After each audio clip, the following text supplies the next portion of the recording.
로이드 존소의 성경교리 강해에서 발제하였습니다. 제2장 성령의 신성. 우리는 지금 우리가 성령님을 한 인격으로 생각해야만 하는 이유들을 살펴보고 있습니다. 첫째로 인격적인 대명사들이 그분과 관련해서 사용되었고, 둘째로 그분은 성부 그리고 성자와 인격성을 지칭하는 면에서 대등하다는 점입니다.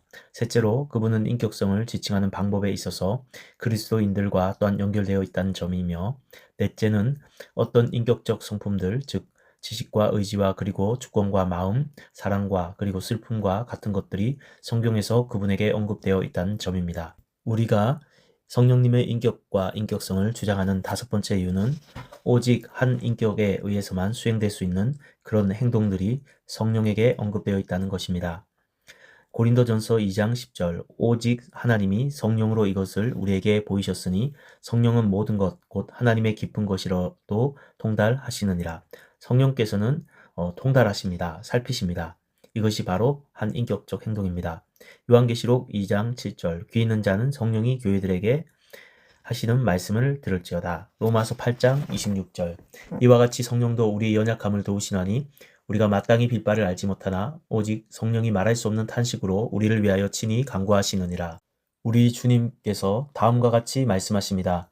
요한복음 15장 26절 내가 아버지께로서 너희에게 보낼 보혜사 곧 아버지께로서 나오시는 진리의 성령이 오실 때에 그가 나를 증거하실 것이요.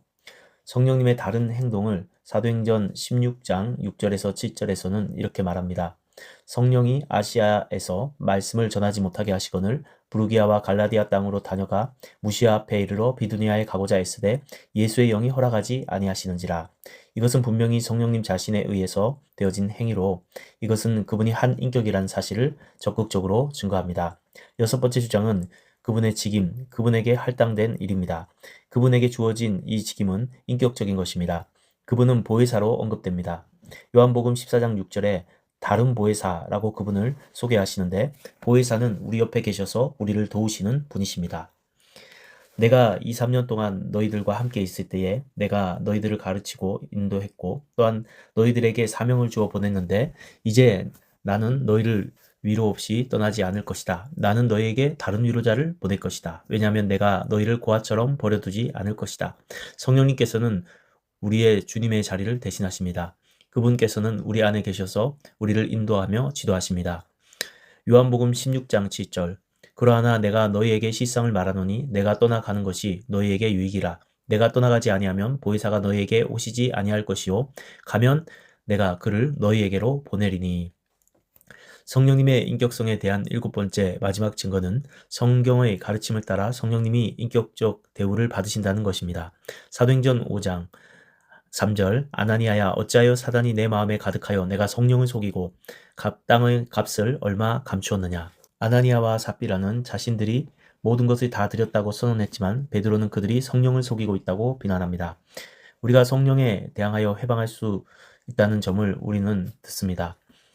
마태복음 12장 31절에서 32절 그러므로 내가 너희에게 이르노니 사람의 모든 죄와 해방은 사하심을 얻되 성령을 회방하는 것은 사하심을 얻지 못하겠고 또 누구든지 말로 인자를 거역하면 사하심을 얻되 누구든지 말로 성령을 거역하면 이 세상과 오는 세상에도 사하심을 얻지 못하리라.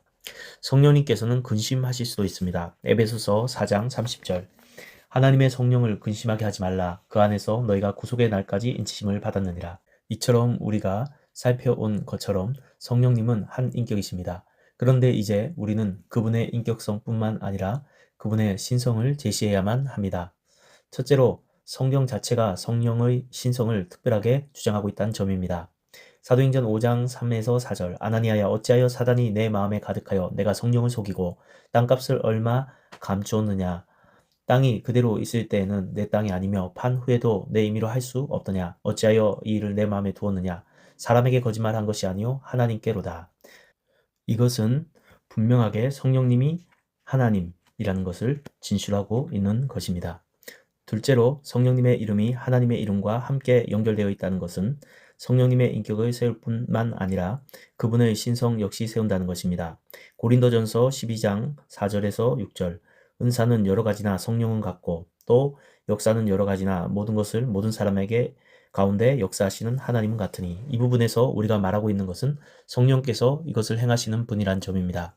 이분은 바로 하나님, 만유 안에서 역사하시는 하나님이신 성령이십니다. 그러므로 성령님은 하나님이시며 이를 통해 그분의 신성이 증명됩니다. 세 번째로 우리는 성령님께 기술되고 있는 모든 명확한 특성들을 발견합니다. 우리는 성령님께서 영원하신 분이란 말을 듣는데 이렇게 영원하시기에 하나님이십니다. 왜냐하면 오직 하나님만이 영원하시기 때문입니다. 히브리서 9장 14절에서 성령은 영원한 영으로 언급되어 있습니다. 우리는 그분이 편재하신 분이라고 듣습니다. 그분은 어느 곳에서나 계십니다. 이것은 다시 오직 참된 하나님이십니다. 시편 139편 7절에서 내가 주의 신을 떠나 어디로 가며 주의 앞에서 어디로 피하리이까. 성령님은 또한 전능하십니다. 선사장이 마리아를 방문했을 때 마리아가 하나님의 아들인 거룩한 자를 잉태했다고 말했는데 그는 다음과 같이 그녀에게 말합니다. 누가복음 1장 35절 성령이 내게 임하시고 지극히 높으신 이의 능력이 너를 덮으시리니 이러므로 나시바 거룩한 자는 하나님의 아들이라 일컬으리라. 성령께서는 주님을 잉태한 마리아를 덮었고 전능하신 능력, 가장 높으신 분의 능력이십니다. 우리는 그분이 전지하신 분이란 점을 듣습니다. 고린도전서 2장 10절에 성령은 모든 것 곧 하나님의 깊은 것이라도 통달하시느니라. 하나님의 사정도 하나님의 영 외에는 아무도 알 수 없습니다. 그러나 성령께서는 아십니다. 따라서 그분의 지식은 하나님의 지식과 동일합니다. 네 번째 부분은 성령께서는 신적 사역들을 행하신다는 점입니다. 창세기 1장 2절에 땅이 혼돈하고 공허하며 흑암이 깊음 위에 있고 하나님의 신은 수면 위에 운행하니라. 성령은 태초부터 계셨습니다. 욥기 33장 4절 하나님의 신이 나를 지으셨고 전능자의 기운이 나를 살리시느니라. 이것은 바로 하나님의 창조의 사역으로 그분의 신성을 증거합니다. 요한복음 3장 5절 사람이 물과 성령으로 나지 아니하면 하나님의 나라에 들어갈 수 없느니라. 성령께서 거듭남을 주십니다. 온 창조와 새 창조 둘 다 모두 성령님의 특별한 사역입니다. 영감의 사역이 바로 성령님의 사역이라는 점을 분명하게 듣습니다. 베드로후서 1장 20절에서 21절 먼저 할 것은 경의 모든 예언은 사사로이 풀 것이 아니니 예언은 언제든지 사람의 뜻으로 낸 것이 아니요 오직 성령의 감동하심을 입은 사람들이 하나님께 받아 말한 것임이니라. 모든 성경은 이런 방법으로 기록되었습니다. 성령께서 기록자들을 우리가 없는 방법으로 영감하셨고 통제하셨습니다. 따라서 우리는 성경 무어의 교리를 가지고 있으며 이것이 바로 성령님께서 하나님이시라는 증거를 우리에게 주고 있습니다. 진리를 주실 수 있고 또한 그 진리를 기록할 수 있도록 사람을 영감할 수 있는 분이 오직 하나님뿐이십니다. 부활의 사역 역시 하나님께 돌려집니다. 로마서 8장 12절 예수를 죽은 자 가운데서 살리신 이의 영이 너희 안에 거하시면 그리스도 예수를 죽은 자 가운데서 살리신 이가 너희 안에 거하시는 그의 영으로 말미암아 너희 죽을 몸도 살리시리라. 로마서 2장 4절 성결의 영으로는 죽은 자 가운데서 부활하여 능력으로 하나님의 아들로 선포되셨으니 곧 우리 주 예수 그리스도시니라. 따라서 우리는 이러한 결론에 도달하게 됩니다. 성령께서는 한 인격이시며 한 신적 인격이시다. 하나님의 다른 인격들과 성령님의 관련은 무엇인가? 우리는 이미 복된 삼위일체의 교리를 살펴보았습니다. 따라서 저는 여기서 이것을 다시 상세하게 말씀드리지 않겠습니다. 그러나 이것은 우리가 말해야만 합니다. 성경은 우리에게 두 가지 위대한 것을 말씀합니다. 한 하나님만 계시다는 점입니다. 우리는 항상 이 점을 강조해야 합니다. 또한 성경은 동일하게 하나님 안에는 세 위격이 있다고 가르칩니다. 성부, 성자, 그리고 성령. 성부 하나님은 완전히 하나님이십니다. 성자 하나님도 완전히 하나님이십니다. 성령 하나님 역시 완전히 하나님이십니다. 복된 삼위 하나님 안에는 한 하나님과 세 위격이 계시다는 것을 말하는 것입니다. 삼위는 함께 동등하며 함께 영원합니다. 우리는 아들이 아버지로부터 출생되었다고 듣지만 성령에 관해서는 그렇게 들은 적이 없습니다. 성령의 경우에 사용된 용어는 그분이 아버지로부터 오셨다는 것입니다. 요한복음 15장 26절에 내가 아버지께로서 너희에게 보낼 보혜사 곧 아버지께로서 나오시는 진리의 성령이 오실 때에 그가 나를 증거하실 것이요. 서방교회 전체에 의해서 믿어지고 가르쳤던 것은 서방교회라는 것은 로마 가톨릭과 개신교를 말합니다. 성령께서는 아버지뿐만 아니라 아들에게서도 나오셨다는 것입니다. 히랍 정교회나 러시아 정교회, 동방교회를 대표하는 교회들은 그리고 아들로부터란 점을 말하는 것을 부인합니다. 히랍 정교회와 로마 가톨릭 교회의 차이는 성령님에 대한 문제가 바로 분열의 원인이었습니다. 왜 서방교회에 속한 우리는 성령께서 아버지뿐만 아니라 아들로부터 오신다고 말합니까? 왜 이 점에 있어서 개신교 교회조차 로마 카톨릭과 동의합니까? 이것은 증거가 있기 때문입니다. 성령께서는 그리스도의 영이면서 또한 아들의 영으로 불리우신다는 사실입니다. 우리 주님께서는 성령님을 보내시는 분은 바로 자신이라고 말씀하기 때문입니다. 주님께서는 아버지와 함께 연결되어 있고 또한 주님은 우리들에게 자신의 아버지께서 그리하신 것처럼 자신이 친히 성령을 통하여 역사하실 것이라고 말씀하십니다. 더 나아가 성경은 성령이 계신 곳이면 어느 곳이든지 성부와 성자가 그곳에 함께 계신다고 말하고 있습니다. 요한복음 14장에서 우리 주님께서는 자신이 보혜사를 보내실 것이라고 말씀하십니다. 성경은 항상 아버지와 성령 사이의 관계에 적용하고 있는 것과 동일하게 아들과 성령 사이에도 동일한 용어를 적용하고 있다는 것을 보는 것은 매우 흥미롭습니다. 성경은 성령께서 아버지와 아들에게 종속적이라고 가르칩니다. 성령님의 일은 그리스도를 영화롭게 하는 것입니다. 성령께서는 자신을 영화롭게 하지 않으며 그분께서는 아들을 영화롭게 하십니다. 여기에 종속이 있습니다. 여기에 사역의 구분이 있습니다. 아들은 아버지를 영화롭게 하기 위하여 왔다고 말씀하십니다. 그리고 성령의 일은 아들을 영화롭게 하는 것입니다. 각자는 다른 분의 영광을 반영합니다. 요한복음 16장 14절 그가 내 영광을 나타내시리니 내 것을 가지고 너희에게 알리겠음이니라. 성령께서는 자신을 숨기시는 것처럼 보입니다. 그분은 항상 초점을 아들에게 맞추고 있습니다. 우리는 성령님께서 우리와 함께 거하신다는 사실을 깨달아야만 합니다. 또한 우리 안에 거하시는 그분의 사역은 아들을 영화롭게 하는 것이며 아들과 우리를 향한 놀라운 사랑의 복된 지식으로 이끄신다는 것을 알아야만 합니다. 우리의 속사람을 능력으로 강건하게 하시는 분은 바로 성령님이시며 또한 그분은 우리로 하여금 그리스도의 이 사랑을 알도록 하십니다. 성경은 성부와 성자 그리고 성령 사이의 사역에 구분해서 우리의 구속을 위한 이런 종속에서 이것을 우리에게 가르칩니다. 성부는 어떤 형태도 없이 보이지 않는 하나님의 충만입니다. 성자는 하나님의 모든 충만을 볼 수 있도록 나타내신 분이십니다.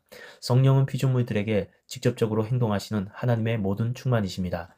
이처럼 성령께서는 자신의 능력으로 아들 안에서 아버지를 보여주신다고 우리는 말할 수 있습니다. 이것이 바로 영광스러운 교회의 본질입니다. 아무 사람도 보지 못하였고 또 볼 수 없는 자신이 디모데전서 6장 16절 제게 어떤 소망이 있습니까? 그렇습니다. 아들 안에 있습니다. 아들이 보이는 분이 되셨습니다. 그리고 성령을 통하여 아들을 제게 실제가 되셨습니다. 따라서 저는 담대함과 확신을 가지고 아버지께 나아갑니다. 성자 하나님은 보여진 하나님이십니다. 하나님께서 알려졌습니다. 성령 하나님께서는 우리에게 자신의 능력을 직접적으로 행사하시는 신적 인격이십니다. 혹은 여러분들은 성령님을 우리에게 생명을 주시는 하나님, 즉 주님으로 생각할 수 있습니다. 놀라운 것은 여러분들과 제가 하나님 그 영원한 아들, 육신이 되어 우리 가운데 거하셨다는 사실을 안다는 것입니다. 우리는 이것이 사실이라는 점을 알고 있습니다. 우리는 하나님께서 오셨고 하나님의 충만하심이 그리스도 안에 있었고 그분께서 우리의 죄를 위하여 그 죄를 제거하고 우리의 형벌을 담당하시기 위하여 죽으셨다는 것을 알고 있습니다. 뿐만 아니라 그분 안에서 우리가 하나님 앞에서 의롭게 되고 그리스도의 의를 입게 되었다는 것을 알고 있습니다. 어떻게 이것을 우리가 알게 되었습니까? 거룩한 삼위일체의 제3위격이신 성령님께서 제 안에 거하시며 저를 밝혀주시고 제게 이해력과 열정 그리고 기름 부음을 주셨기 때문임을 저는 알고 있습니다. 성령님께서 무엇을 하시는가만 생각하지 마시고 우리는 그분이 누구이신지 이해하도록 합시다. 아들이 베들레헴에서 아이로 태어나신 것은 겸손과 겸양을 취하신 행위였습니다. 그러나 또한 복된 삼위일체 속의 제3위격이신 분이 여러분들과 제 안에 오셔서 거하는 것 역시 이런 동일한 겸손과 겸양입니다. 고린도전서 6장 19절 너희 몸은 너희가 하나님께로부터 받은 바 너희 가운데 계신 성령의 전인 줄을 알지 못하느냐.